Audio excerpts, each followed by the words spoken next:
Hello बच्चों, let's read the question. When burnt in air, a 12 grams mixture of carbon and sulfur yields a mixture of CO2 and SO2 in which the number of moles of SO2 is half that of CO2. The mass of the carbon the mixture contains is.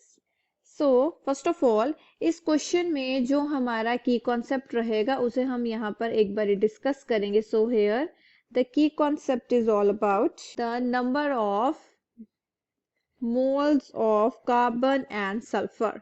Number of moles of carbon and sulfur. So यही हम ये इस question में solve करने वाले हैं. Question में कहा गया है that the number of moles of SO2 is half that of CO2. Hence, इसका क्या मतलब हुआ? The number of moles of sulfur will be 1/2 the number of moles of carbon.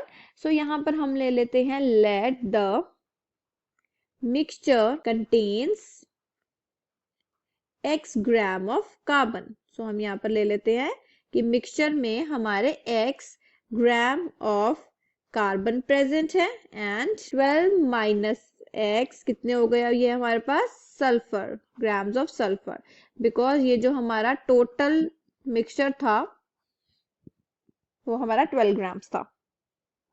सो अब हम यहाँ पर इजीली कैलकुलेट कर लेते हैं number of moles of carbon and sulphur.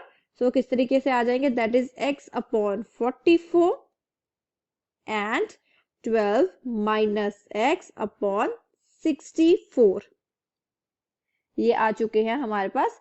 ये है 44 है हमारे पास CO2 का मॉलिक्यूलर मास एंड 64 है हमारे पास SO2 का. Hence x upon 44 is equals to 2 into 12 minus x divided by 64.